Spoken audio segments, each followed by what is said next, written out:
Welcome home to USA Global TV and Radio, a place where dreams take flight, with authentic storytelling, diverse perspectives and meaningful conversations, where global stories unite and bridges are built beyond all borders. Discover world-class education, entertainment, hope and inspiration. Together, we're building bridges worldwide. Subscribe to our channel, USA Global TV. Download our app, USA Global TV. Be our guest or join our team. Visit usaglobaltv.com. Thanks to our founder and executive producer, Dr. Jacalyn Kerbeck. Music score by Yeffy Tang from Cloud Road Music.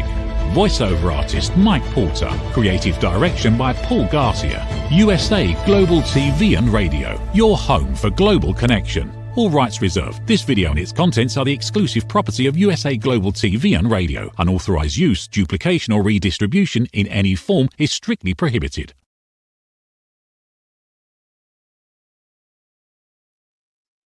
Howdy y'all. This is Red O'Loughlin. Talking Heads today on the USA Global TV and Radio Network, live from Houston, Texas. And just another wonderful day here in paradise. Another day, 80, 82 degrees. Not our typical winter, but certainly an enjoyable one. And let's go ahead and get started in the show. Let me put some slides up so we can talk appropriately. Talking Heads, what would I do? This is a series I started late last year. And I pick a topic and say, well, knowing what I know about that topic from my research, what would I do? What can I share with other people? What's of value out there that would help people improve their health or their wellness?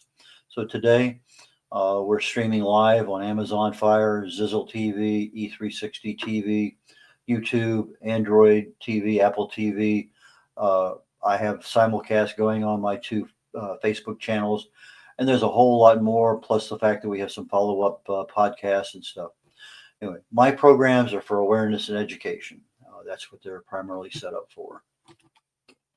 If you're looking for the live shows, they can be found on YouTube.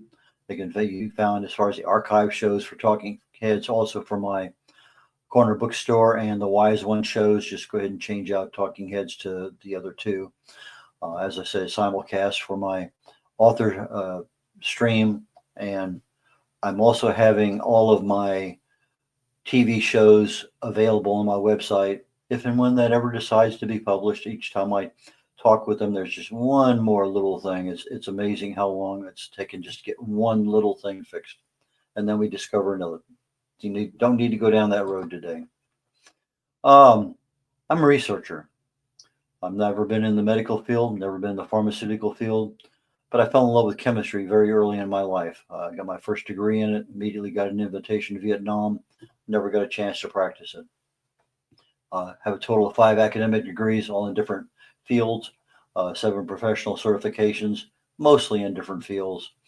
I was in the Navy for 31 years, 20 in the reserves, the other all on active duty, been all over the world. I got involved with Halliburton in a program called Taproot, which when something fails, particularly failed in the field for oil industry, they wanted to know why. Well, why did it fail? Okay, well, that happened. Well, why did that happen? Okay, I understand. Okay, so tell me, why did that happen? And so you go down about 7 layers of why to figure out what was the root cause of the problem. And then you fix that, and then you monitor again. Was that really and truly the root cause of that problem? If it was, the problem disappears. And I look at that as the same way in my health. Is there something that I can find that's causing something to happen chemically, because that's where my specialty is at? What can I do to change that? If this particular chemical is being activated because of something, let's say pain, is there something that will stop it, slow it down? And a lot of times there are. And that's what I love to research. That's what I love to write about, speak about. And today we're going to go into some of those little nuances about gut health that maybe nobody knows about, or not many of us know. Been married for 56 years, 2 kids, 3 grandkids, and we just celebrated our first great-grandson's first birthday about 2 weeks ago, a week and a half ago. I'm a best-selling author, written 8 books, independent publisher. I've helped publish over 40 books for other people. Distinguished Toastmaster, writer. I have over 1,000 original content articles published on LinkedIn. And again, this program is for educational purposes only. And on the USA Global TV and Radio Network for 2024, my show, The Wise Ones, which is immediately following this one on that network, I was the number 2 and number 4 TV host for those shows, number 6 and number 2. I have this thing I've been doing a little bit now for the last couple of months, and I started a program in late 2024 saying, let's get started early on 2025 for New Year's resolutions. So I have my starting figures. I identified what I wanted, and I want my audience to be my accountability partner. So as we start each show, at least for another month through the end of March is my original plan date. We'll see how things go, but right now it's going to be at least through the end of March. My starting weight was there. I lost almost 5 pounds last week. Managed to gain another pound back this week. Not a great week. Body mass index, not something that I think is a real value in the world, but it's something that's measurable. It went down almost 1 full notch last week. It's come back up 0.2. Body fat, no change. Subcutaneous fat, no change. Almost no change on visceral fat, and a slight bump in basal metabolic rate. An okay week, not great, but I realize that things go up, things come down, and they cycle, and the trend right now is downward, and I think that's the good part. One of the books I have written is called The Joy of Ageless Health, and it covers a lot about nutrition that we're talking about, our lifestyle choices. So for this particular series on gut health, I think this book is one of the better ones that I have written. So gut health. You are what you eat. We've heard that. Actually, it came out from a textbook back in 1825 by Jean Anthelme Biot-Saurin. I'm not sure how you actually pronounce his name, but he was the one that coined the term, you are what you eat. And it's so very, very true. There's another term coined by Michael Gershon, Dr. Michael Gershon, your gut is your second brain. And it absolutely is true. We're going to talk about that a lot today. Hippocrates, he talks about food being our medicine, but he also said all disease begins in the gut. And so very true. If you start looking at what actually happens, 95% of our illnesses start as inflammation at the cellular level, chronic low-level inflammation, and develop from there. Well, our immune system should normally be able to handle that. But when it doesn't, what caused the immune system to go awry? More times than not, probably the gut. So we hear the term, trust your gut, your intuition. And it works both here in the brain and down here in the gut. So it's one of those things it's pretty important. So what is the real overall definition of gut health? It's the overall well-being of our GI tract. And that GI tract, gastrointestinal tract, starts literally up here in our mouth, goes down to our stomach, goes down to our intestines, and ends up in our colon. And so we have to have the right balance of digestion, absorption, and the enhancement, the care and nurturing of our immune function. And then one of the things that becomes a sticky wicket is our intestinal permeability, because when that's intact and everything's working normally, we're considered a pretty happy camper. But when not, we're not, absolutely. I can remember in California, I was invited over to a good friend's house, and she fixed spaghetti. And one of the better spaghetti meal, I went back for seconds and thirds. And I absolutely ate way too much. My stomach was bloated. I couldn't hardly move. Probably not the first time in my life, but one of the few that I remember that I just absolutely overate. I still do that, nothing to that degree, but sometimes when you get in a place where it's all you can eat for whatever, and you go back for seconds and thirds, I've learned my lesson too many times. Get a smaller plate. If you go back for seconds, maybe now you have as much as you had on a regular old size plate. But we do have a tendency sometimes to overeat. As we say, our brain is bigger than our stomach, and our eyes are bigger than our stomach. And when something tastes good, we just chop it down. We have this thing called the gut-brain axis, and it's one of the nerve. It's our vagus nerve that runs down our back. And that's how our gut talks to our brain and back and forth. So our gut actually creates chemicals that affect the brain.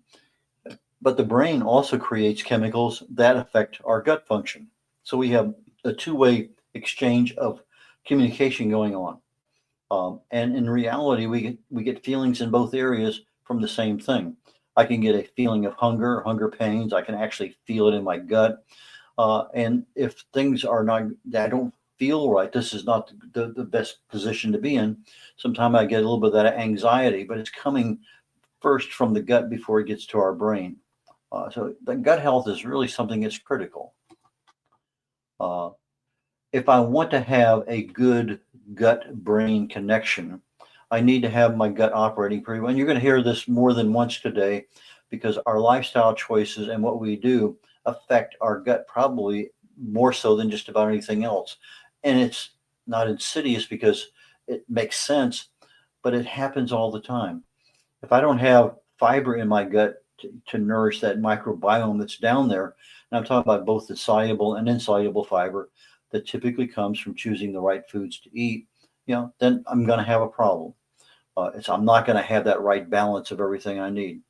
If I'm eating foods that provide me probiotics, or I'm taking a supplement that's a probiotic, and I have my prebiotics, I usually refer to them as the um, fertilizer for my probiotics, then I am not getting my probiotics as enough nourishment as I need.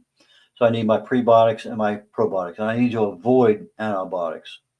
Antioxidants, okay, those are the things that go down and kill as much inflammation as possible. So the foods I choose, like blueberries, one of the best antioxidants out there, it's going to get in there and become an anti-inflammatory food that's fighting the bad stuff in the gut and providing that that care and feeding that my microbiome and my gut needs.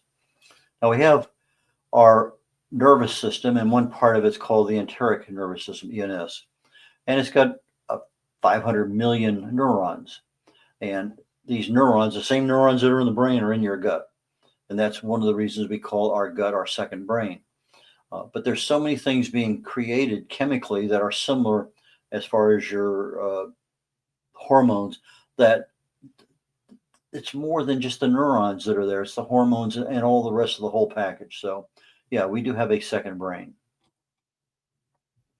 Okay. If I want to improve my gut health, what do I do? Well, I mentioned a moment ago the aspect of lifestyle choices. Well, if I'm adding fiber to my diet, great.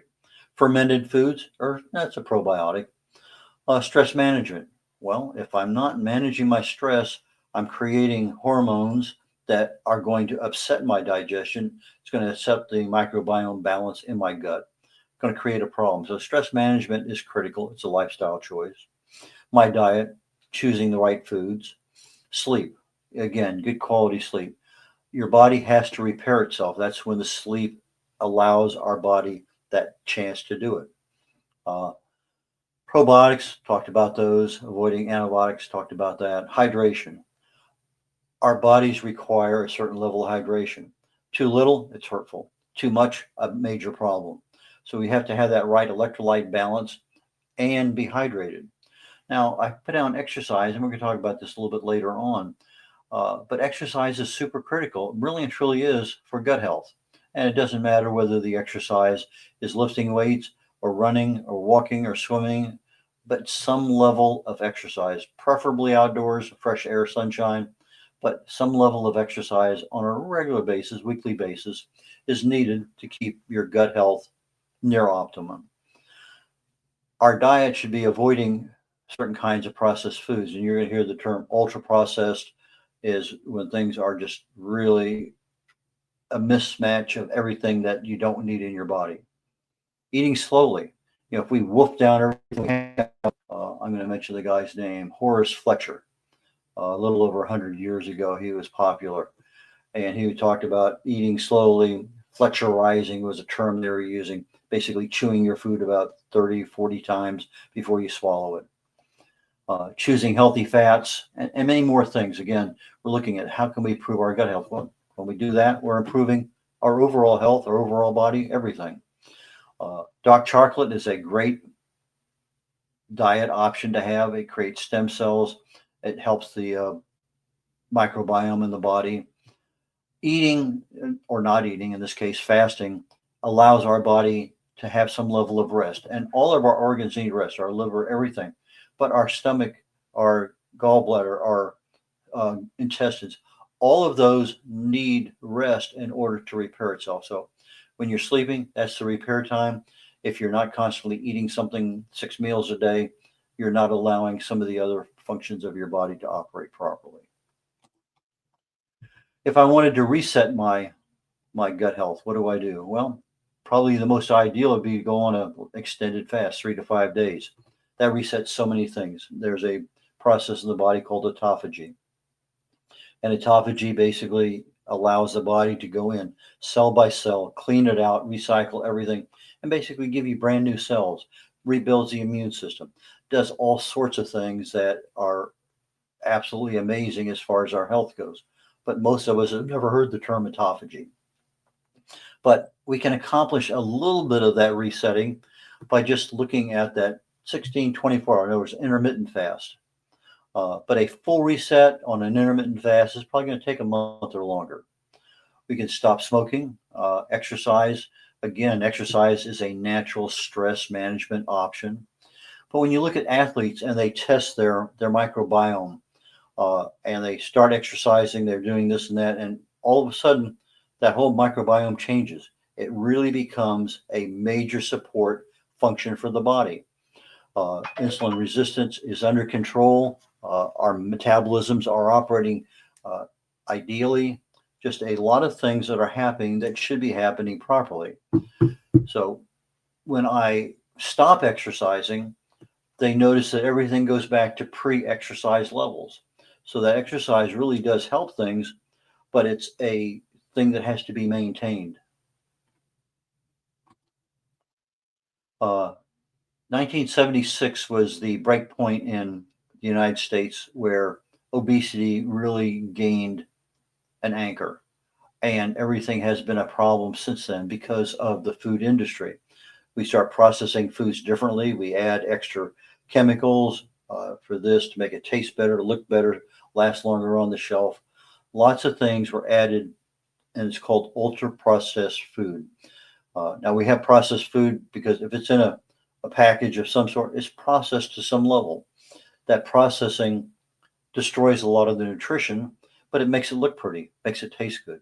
You know, if you've had ice cream, that's one of those things that you get ice cream someplace and it's so unctuous, it coats the tongue, it feels so velvety. I remember as a kid going to a Five and Dime and I would get a milkshake. And you can't get these anymore because the milk isn't the same, everything is not there. But you drink that and it would just be probably one of the best tastes that your tongue has ever had. But again, we don't have that anymore. But the processing in the foods make the foods last longer. In some cases, in theory, become healthier, but not necessarily. But one of the things we can do is avoid toxins, and those are some of the things that are in those ultra processed foods. But they're also in skincare products. You put shampoo on, underarm deodorant, lipstick. It doesn't matter. There's toxins all over the place. Those toxins get into the body. They settle in our fat cells. They create problems in our liver. They create problems all over the place. But for a gut health, we need to look at more omega-3s. In other words, our healthy fats, coconut oil, omega-3, and minimize the amount of omega-6s, our vegetable oils. Both of them are essential fatty acids, omega-3s and omega-6s, but we need more omega-3s. Actually, we need a ratio, ideally, of 1 to 1, but anything more than 4 to 1 omega-6s to omega-3s starts becoming an inflammatory condition in our bodies. Limit our caffeine, limit our sugar, and it's going to make our gut a little bit healthier. And reading labels, knowing what you're putting in your body, and making the right lifestyle choices as far as what you're doing. We talked about how do I want to destroy my gut? Well, ultra processed foods. If that's all I'm eating, got a problem. If all I'm eating is foods from restaurants or fast foods, that's a problem because I'm not getting the fiber I need. I'm getting way too much omega-6. I'm getting a lot of toxins. I'm getting a lot of sugar. I'm getting a lot of saturated fats. lots of things in those choices that we make.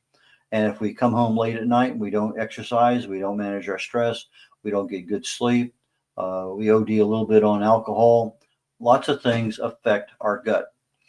So if I'm eating a late meal and I happen to have a couple, 3 or 4 or 5 glasses of wine, the alcohol causes our digestion to stop, absolutely stop. Until the alcohol is processed through our liver, nothing happens in our gut. It's just on hold. So you process the alcohol. Now it's 1, 2, 3 o'clock in the morning. Your digestive process starts back up again. And some people, it's happened to me many times. Boom, all of a sudden I wake up. It's 2:19 in the morning. What's going on? Well, my body is now transitioning from getting rid of alcohol to now digesting. And so it disrupts my sleep. My sleep is disrupted. My body's repair mechanisms are upset. So a lot of issues. But stress, alcohol, smoking, all become problems that affect our gut health. Antibiotics, sometimes you need them. There's no doubt, but you need to talk to your doctor about when can you be on probiotics, and when you are, make sure you're taking your prebiotics with them. I put milk products in here because a lot of milk products have antibiotics in them.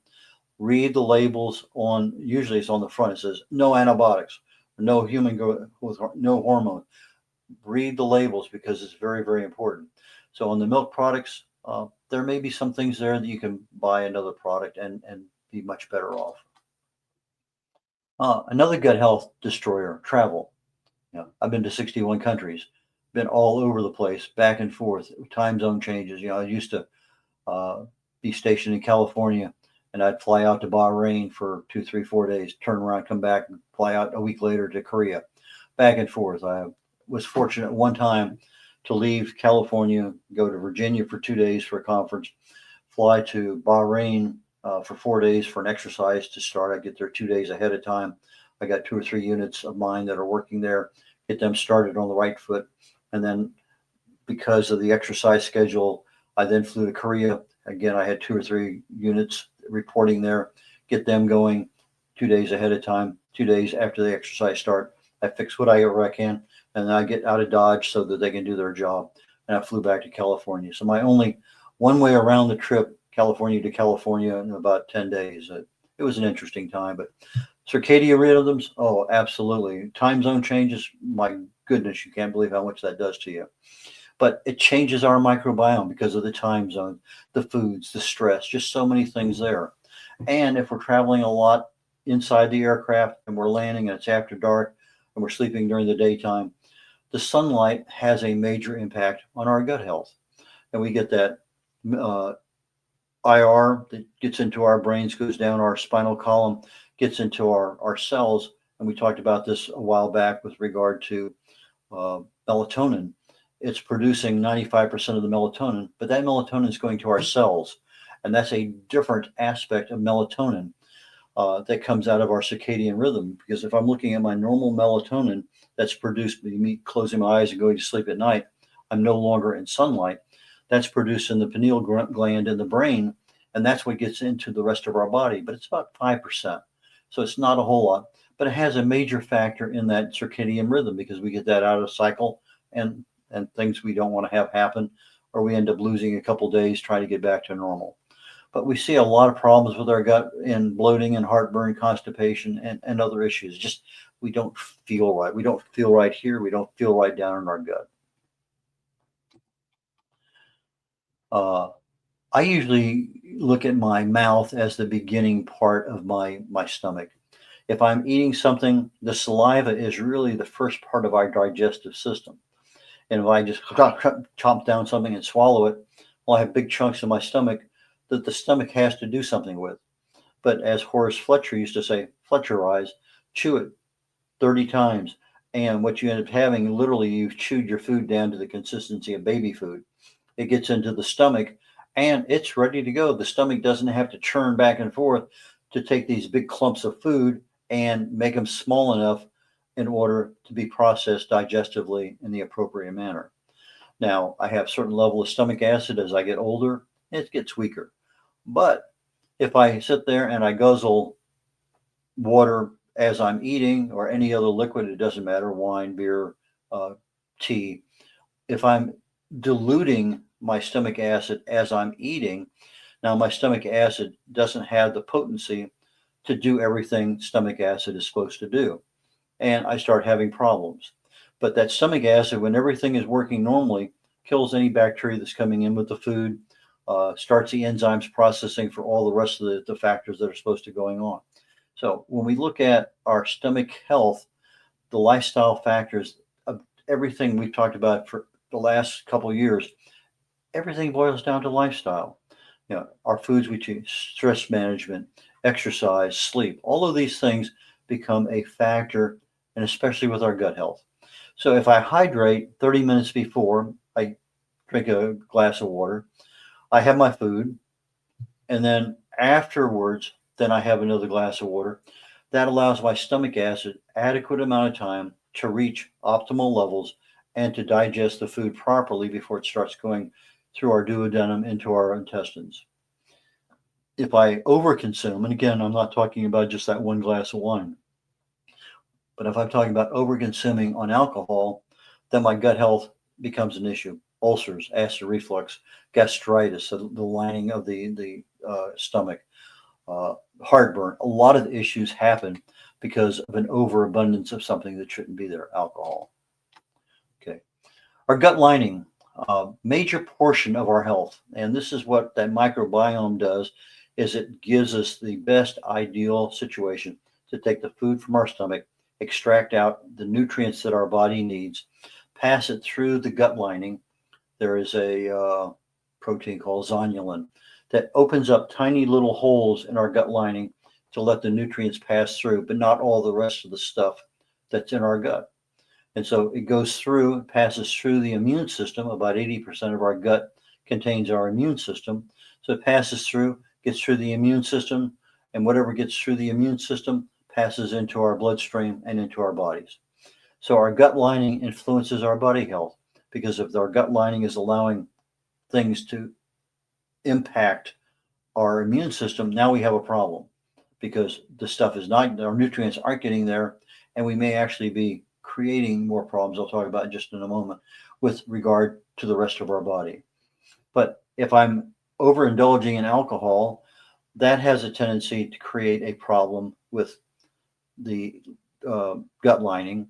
Gluten, casein are all three of those are pro-inflammatory, and they're creating an inflammatory condition in our microbiome and our gut lining and just overall gut health. Vitamin D and L-glutamine are two nutritional options that have been known to help heal or help the gut lining recover. But we also have unhealthy fats, nutritional deficiencies. It's just not more just, I get two things, vitamin D and L-glutamine. It's more than just that. Big item with leaky gut. This is where those little holes in our gut open up and become huge holes. Now, instead of just passing the nutrients through that go through the immune system into the bloodstream, now I'm passing everything that's in the gut, all the sludge, all the crap, the toxins, everything that can pass through that big hole is passing through, because when the hole is small, only the nutrients get through. The rest of the stuff doesn't. So now it goes through our immune system says, "Oh, I can't," and all of a sudden it gets overpowered. And somewhere along the way we do this, and we end up with what's called an autoimmune disease. Instead of our immune system going through our body and working to fix this and that and whatever, now it's starting to attack us. So things that we would normally never expect to happen. There's over 100 of these autoimmune diseases, and you can have more than one at one time. But typically rheumatoid arthritis, type 1 diabetes, multiple sclerosis, lupus, celiac, and there's others. And when you have these autoimmune diseases, they're very, very, very difficult to address. And so gut health is one of those things that you have to really be cautious of when you have an autoimmune disease. Gluten is probably one of the biggest causes. Now, we can have a gluten intolerance. We can have a gluten sensitivity. We can have a gluten insensitivity. There's just moderations of what gluten can do, but it's a protein found in wheat, barley, and rye. And if you go back 60 years ago, 80 years ago, when wheat was being grown, had very small heads on the wheat, and our gluten levels were very low. We didn't have really a gluten problem in the United States. Now you take a look at them; they're huge, they're easier to harvest, but the gluten levels are super high. And so we've kind of engineered our wheat to really give us some really tough, powerful gluten molecules. But the gluten is a combination of two things, glutenin and gliadin. And these two molecules form gluten. And they're very abundant in the Western diet. You start looking, well, what about the Mediterranean diet? What about this? Okay. In our standard American diet, Western diet, we happen to have an overabundance of gluten. When you start looking at gluten and what it does, zonulin is a protein that protects our gut lining. Gluten affects zonulin in such a way that zonulin overgrows and causes the micro holes in our gut lining to grow huge and let everything through. Now, some people who are insensitive or sensitive to gluten are also sensitive to dairy. Why? Because casein is a molecule in dairy that is almost a mirror image of gluten. And so if you have a gluten problem, chances are you might have a casein problem. Now, if you get your dairy from Europe, different cows, different butter, different dairy, different everything, a different kind of casein, not the same mirror image of gluten. And so that's an option to consider. So, wrapping up a little bit early today, but things happen that way, and so we just handle it the way it comes. So, if I'm looking at good gut health, what am I looking for? Lifestyle choices. Am I exercising? And I'm not talking about just going out and running. I'm talking about a variety, stretching, uh, uh, balance, aerobic, non-aerobic, and getting out in sunshine and fresh air. It really does help immensely. Flexurizing, in other words, chewing our food more finely, allowing the stomach not have to overwork in order to get those nutrients out. Maintaining a level of hydration that our body needs. Uh, Fiber and balanced nutrition. We need everything possible to keep that microbiome in the gut balanced and 100% effective. And the way we end up maintaining that balance is with some level of fasting. If you can do more than an intermittent fast, more than 16 hours a day, fantastic. If you can do a day or two, fantastic, even better. If you can do a 3 or 5 day fast, great. But these are things that can help because it's not just the fasting that allows the gut or the liver or some other organ to recover, but it also allows the body to heal itself through autophagy. Okay. I have several books out there available. There's my website's up. You can order them there, but they're all available on Amazon. I can be reached at red@redolaflin.com. RED like the color, O'Laughlin, OLAUGHLIN, red@redolaflin.com or red.olaflin@gmail.com. Now, I check my Gmail account 4, 5, 6, 7, 8 times a day, quite often.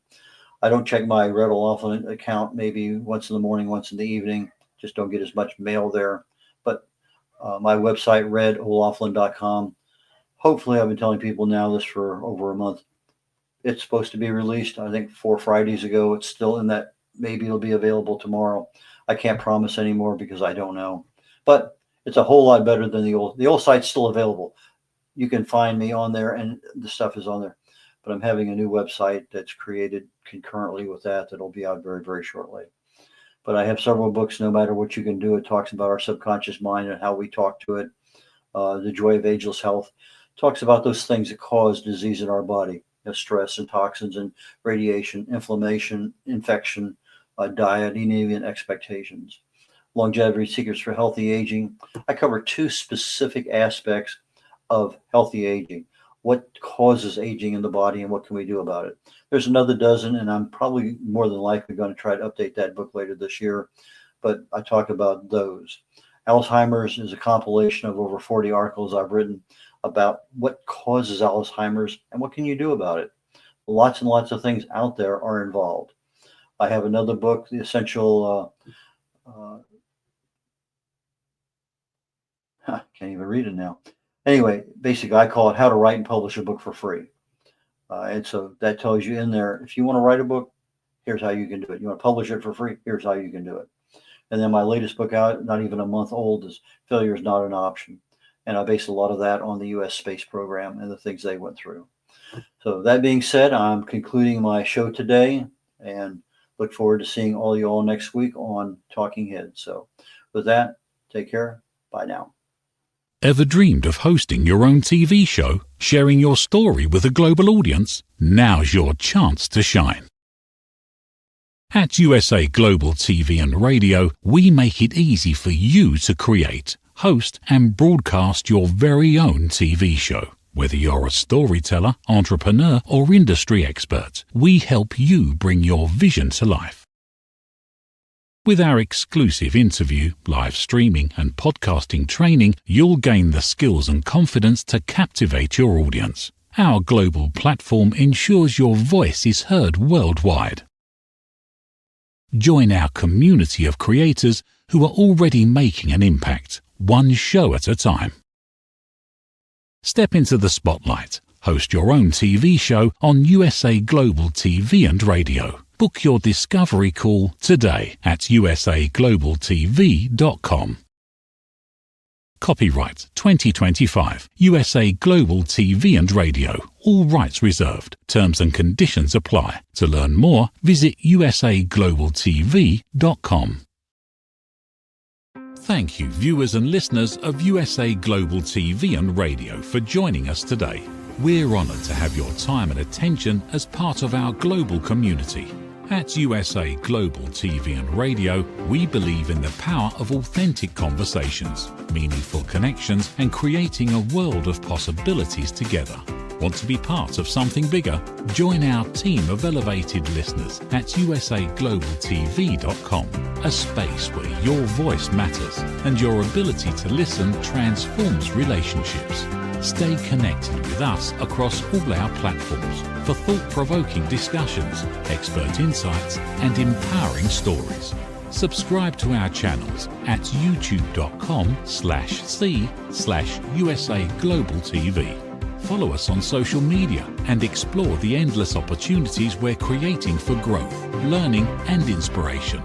Together, we're not just broadcasting. We're building bridges and changing lives, one conversation at a time. For inquiries, contact us at info@usaglobaltv.com. Music by Johnny Dies. Produced by Executive Producer and Director Dr. Jacalyn Kerbeck. Voiceover by Mike Porter. Creative Direction by Paul Garcia. All rights reserved. Copyright 2025. Visit usaglobaltv.com to view our full terms and conditions.